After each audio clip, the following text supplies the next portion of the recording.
Alleluia,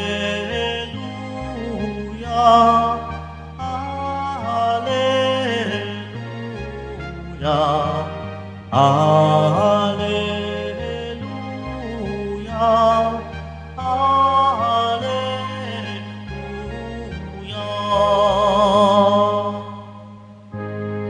Dakila ang Amang mahal, Anak, Espiritong banal, noon, ngayon, kailan pa man. Alleluia, Alleluia, Alleluia, Alleluia.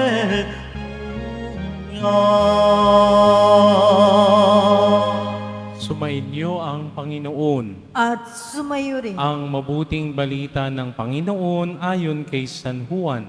Papuri sa iyo, Panginoon.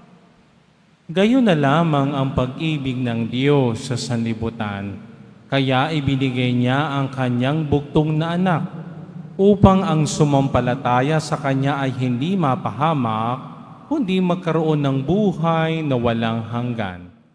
Sapagkat sinugo ng Diyos ang kanyang anak, hindi upang hatulang maparusahan ng sanlibutan, kundi upang iligtas ito sa pamagitan niya. Hindi hinahatulang maparusahan ang nananampalataya sa bugtong na anak ng Diyos. Ngunit hinatulan ng parusahan ang hindi manampalataya sa Kanya. Ang mabuting balita ng Panginoon. Pinupuri ka namin, Panginoong Heso Kristo.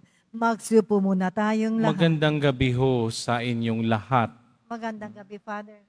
Ngayong linggong ito'y ipinagdiriwang natin ang dakilang kapistahan ng Santissima Trinidad o ang banal na Santatlo, ang Diyos Ama, ang Diyos Anak, at ang Diyos Espiritu Santo. Tatlong persona, subalit iisang Diyos. Ito'y hiwaga ng ating pananampalataya sapagkat kapag sinabi nating isa, ay tatlo.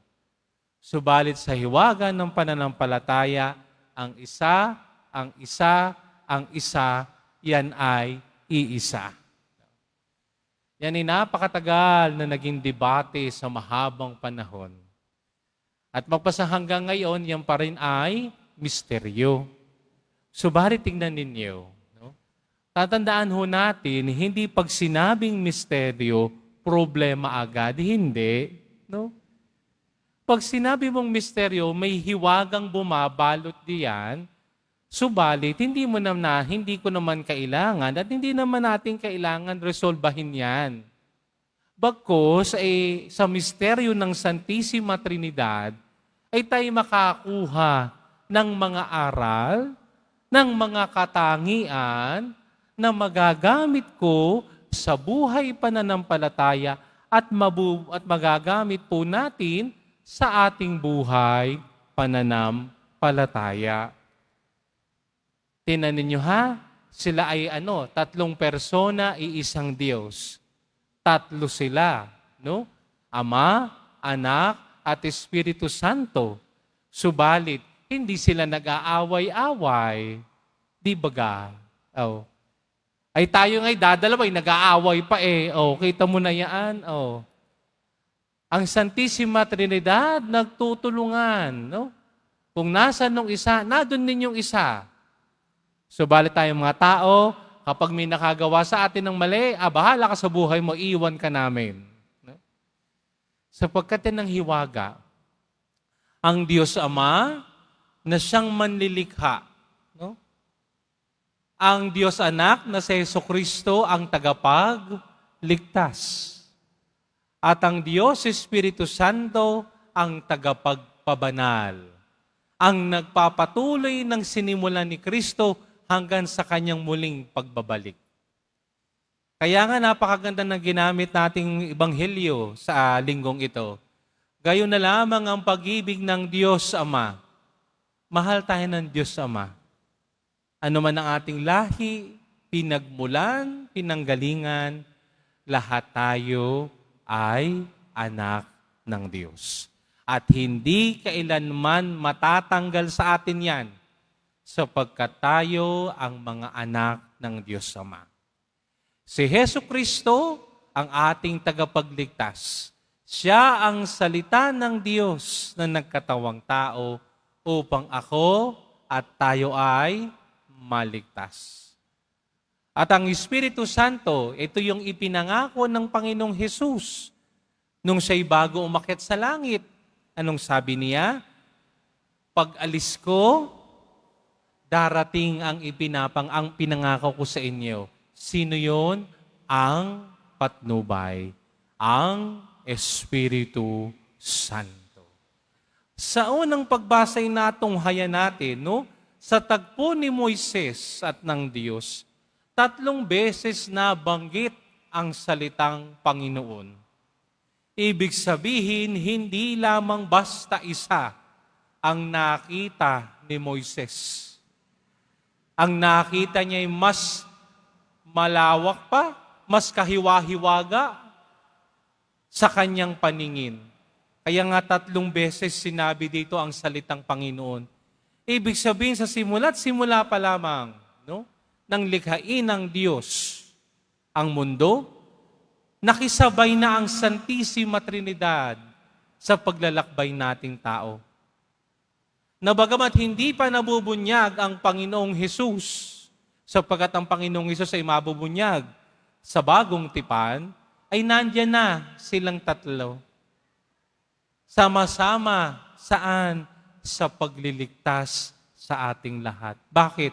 Ang unang pagbasa, anong ginawa doon? Ibinigay ng Diyos ang kanyang 10 utos. Hindi bagat yan 10 utos na ibinigay sa atin upang tayo ay maligtas? Tama, mali. Huy! Tama, mali. Tama. Eto masakit. 10 na lang yan, pahirapan pang sumunod. Sa 10 na yan, pahirapan pang sumunod. At mahirap na nga sumunod, nagdadahilan pa. Alam ng mali, ginawa pa. Kalinaw-linaw. Igalang mo ang iyong ama at ina. Ay bakit may mga anak, kung ang kanilang maituring ang kanilang ama at ina, palibhas ay matanda na, ay ganun-ganun na lamang kumasagot. O di naman kayo iniiwan sa home for the aged. Nangyayari yan. Kalinaw-linaw, huwag kang papatay. Pero kung manira ang tao sa kanyang kapwa-tao, ganun na lamang. Di ba ga? Ay sasampu na pahirapan pa. Ika-8 utos, huwag kang magsisinungaling. Ay, wala na. Bagsak na tayo lahat. Bakit? Kita na huli na. Aba, itanggi pa. Ay, di ba ga? Aminin ho natin yan. Bakit? Ayaw natin maprosahan Mali. Nandiyan ang Santisima Trinidad sa simula ng kasaysayan ng kaligtasan para iligtas tayo. Kaya nga napakaganda ng sulat ni Apostol San Pablo sa kanyang sulat sa mga taga-Korinto. Anong kapayo-payo niya? Magkaisa kayo. Magkaisa kayo at mamuhay ng payapa upang nang sa ganoon ay sumainyo ang Diyos ng pag-ibig at kapayapaan. Kaya niya ginamit ang modelo na Santisima Trinidad. Bakit? Ay hindi sila nag-aaway-away. Hindi sila nambubuntalan. Ay tayo mga tay, katatapang natin, natingnan lang ng mga samay, susugudin ng suntok. O di na may hahabulin na sampal. Ay nakakahiya. Lagi tayong sumisigaw, gusto natin ng pagkakaisa, gusto natin ng kapayapaan. Tanong, sino bang modelo natin? Ay kung sino-sino ang tinitignan nating modelo ng kapayapaan, pagkakaisa, una tigit sa lahat, tignan natin ng Diyos, ang Santisima Trinidad. Kung gusto natin magkaisa, tignan natin ang Santissima Trinidad. 3 sila, subalit hindi sila nag-iiwanan. 3 sila, hindi sila nag-aaway-away. 3 sila, nagmamahalan sila. Tamo tayo, minsan 2 na nag-aaway pa. Oh? Ang masakit, iisa ka na nga lang, inaaway mo pa ang sarili mo. Aba, mahirap na iyon. Oh. Kaya nga dito sa ating mabuting balita, hango kay San Juan, gayon na lamang ang pag-ibig ng Diyos. Na sa pamamagitan ng Diyos Ama, sinugo niya si Jesus. At sa pag-ibig ng Ama at ni Jesus, diyan nagmula ang Espiritu Santo. At ang Espiritu Santo ang tumutulong sa akin at tumutulong sa ating lahat para tumugon sa pag-ibig ng Diyos. At ano yung pag-ibig ng Diyos na yun? Anong tawag? Pananampalataya. Kita mo? Ang Santissima Trinidad ay hindi lang gumagalaw sa kanila lamang. Sila ay nabubuhay sa akin at sa ating lahat. Na yung misteryo ng Santissima Trinidad hanggang sa pagdating ng Panginoong Hesus, hindi mariresolba yan. Mangyayari lang kapag nado na tayo sa langit, maaintindihan na lang natin lahat yan. Subalit ang magandang malaman ang mga aral na pwede nating makuha sa Santissima Trinidad. Hindi mo kailangan saliksikin lahat. Hindi lahat ng misteryo problema. Subalit yung magpasalamat na lang, ay ganito pala. Kailangan pala, ay ganito. No? Matuto ako. Di ba? Parang ulan lang yan. Kayo bagay nakaranas na ng ulan? Huy. O sino nakaranas ng ulan? Taas ang kamay. Hindi kayo nakakita ng ulan, nabasa ng ulan, taas ang kamay. O, ayan. O, tatanungin ko kayo, paano nangyari yun ng tubig, bumaba din eh. Sige nga. Ay, Father, evaporation. O, nakita mo yung tubig na umakyat sa langit? Bay, hindi, di ba? Hindi nyo nakikita. Pero kapag nangyayari yan, namumuo ang mga ulap, bumibigat ang ulap, tapos bumabagsak tubig. Kita mo? Yan ay misteryo. Bakit? Aba, sa nahuhulog yung tubig, di ba? Pero pinoproblema ba natin yun? Hindi. Sapagkat, lalo't sa panahon ngayon, gusto natin ng ulan. Bakit? Ay lumalamig po ang paligid, Father. Gayon din ng Santissima Trinidad. Hindi natin kailangang resolbahin yan. Subalit ang maganda, nandiyan ang Santissima Trinidad para maging modelo ng buhay ko at modelo natin. Kung gusto natin ng kapayapaan at pagkakaisa, doon tayo sa Santissima Trinidad. Tingnan natin sila, no? At isabuhay natin ang aral ng pagkakaisa sa kanila. Hindi sila nag-aaway-away. Sa kanila, walang iwanan. Kung nasa ng isa, nandun din. At higit sa lahat, walang makakatumbas sa pag-ibig nila. Sana gayon din tayo. Na nawa ang pagkakaisa natin ay hindi lamang papalat bunga o pakitang tao lamang. Na suportahan natin ang kasamahan natin, ang kapwa nating tao, saan man siya pumunta. Di ba ga?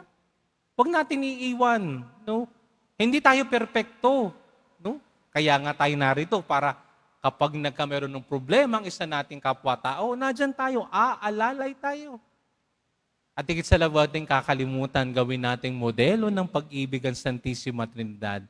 Sapagkat ang pag-ibig nila'y wagas, walang kapintasan, tunay na tunay. Sana'y gayon din tayo. Nawa ang biyaya ng Diyos Ama, Anak at Espiritu Santo ay laging sumaatin. At nawa sa buhay natin, huwag nating kakaligtaan na tayo'y magpaalaga sa Santissima Trinidad. Sapagkat ang Diyos Ama, ang Diyos Anak, at Diyos Espiritu Santo, bagamat sila ay 3 persona, sila ay iisang Diyos.